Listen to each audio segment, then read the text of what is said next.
नमस्ते बच्चों। आइए आज की क्लास की शुरुआत करते हैं बच्चों। पिछली क्लास में मैंने बताया था आपको विजयपुरा की शहर। उसमें हम लोगों ने देखा था कि विजयपुरा में कौन सा प्रसिद्ध स्थल है जो हम घूमने जा सकते हैं। आज की क्लास की शुरुआत करते हैं बच्चों। आज का हमारा टॉपिक है सूरदास के पद। सूरदास के पद। इसमें बच्चों सूरदास ने बाल कृष्ण की बचपन की लीला का वर्णन किया। उन्होंने बचपन में कैसे किया, क्या क्या किया, ये सभी बातों को सूरदास ने एक एक कविता के माध्यम से बताया है। बच्चों कविता शुरू करने से पहले मैं आपको कवि परिचय बताती हूँ। आइए बच्चों, कवि परिचय है। सूरदास का जन्म 1478 ईस्वी में हुआ। दिल्ली के पास सीही नामक ग्राम में शाश्वत ब्राह्मण परिवार में हुआ था। वे जन्म से अंधे थे। क्या थे बच्चे? सूरदास क्या थे बच्चों? जन्म से अंधे थे। सूरदास भक्तिकालीन कृष्ण भक्ति शाखा के प्रमुख कवि थे। मतलब वो कृष्ण भक्ति की कविताएं ज्यादा लिखते थे। इनकी कृतियां सूरसागर, सुरासारावली, साहित्य लहरी इत्यादि हैं। आइए बच्चों, अब मैं आपको इस कविता को पढ़ के बताती हूँ। आइए मेरे साथ कविता पढ़िए। सूरदास के पद। चरण कमल बंदो हरि राई, जाकी कृपा पंगु गिरी लंघे, अंधे को सब कछु दर्शाई, बहिरो सुनो मुख पुनि बोले, रक्त चलो सिर छत्र धराई, सूरदास स्वामी करुणा में बार बार बंदो तिहि पाई। आगे बच्चों नेक्स्ट।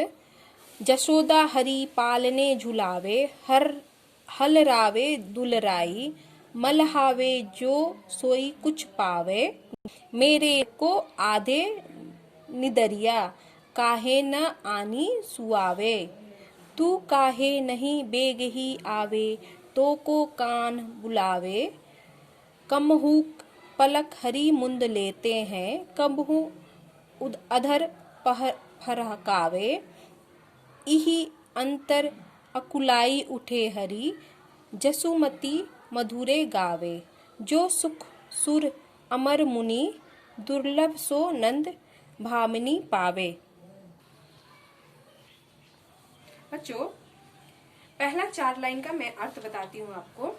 चरण कमल बंदो हरि राई, जागी कृपा पंगु गरी लांगे, अंधे को सब कुछ दर्शाई, बहिरो सुनो मुख पुनि बोले, रंग चलो सिर छत धराई, सूरदास स्वामी करुणा में बार बार बंदो तिहि पाई। इसका अर्थ है बच्चों, कवि ने श्री कृष्ण की महिमा का गान करते हुए कहा कि जिस पर श्री हरि मतलब भगवान कृष्ण की कृपा हो जाए, उसके लिए असंभव भी संभव हो जाता है। जो काम नहीं कर सकता है वो भी कर सकता है। वो लूला लंगड़ा मनुष्य भी पर्वत चढ़ सकता है, अंधे भी सब कुछ देख सकते हैं, बहरा भी सुन सकता है, और गूंगा भी बोल सकता है, और भिक्षुक जो भिखारी है वो भी राजा बन सकता है। ऐसे करुणा में प्रभु श्री कृष्ण का चरण वंदना कौन नहीं करेगा। अर्थात श्री कृष्ण ने हरि की स्तुति हर व्यक्ति को बार बार करने को कहा है।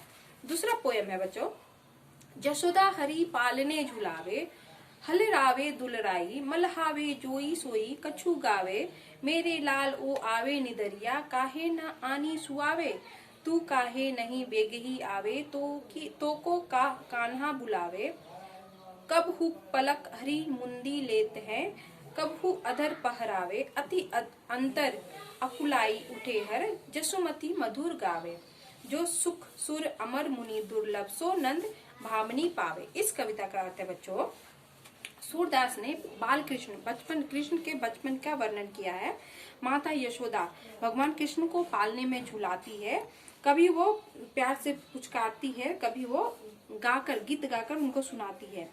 हे निद्रा देवी, तू शीघ्र मेरे लाल के पास आ जा, उन्हें सुला दे, तू शीघ्र क्यों नहीं आती, तुम्हें कान्हा बुला रहा है। कृष्ण सभी पल के मूंदते हैं और कभी झपकाते हैं, कभी ओठ हिलाते हैं, तो इसी बीच कृष्ण व्याकुल होकर जाग जाते। माता उन्हें सुलाने का प्रयत्न करती। सूरदास कहते हैं कि जो सुख देवी देवताओं को मुनियों को दुर्लभ है, वह सुख कृष्ण के बाल रूप में उनकी चेष्टाओं को देखकर नंद भावनी मीन्स यशोदा माँ को प्राप्त हुई, अर्थात कृष्ण की बाल लीलाओं को देख यशोदा मैया को परमानंद अनुभव होता है। मीन्स वो बहुत ही खुश होती है। माँ यशोदा बचपन कृष्ण के बचपन को देखकर, उनकी लीला को देखकर वो बहुत ही आनंदित होती है।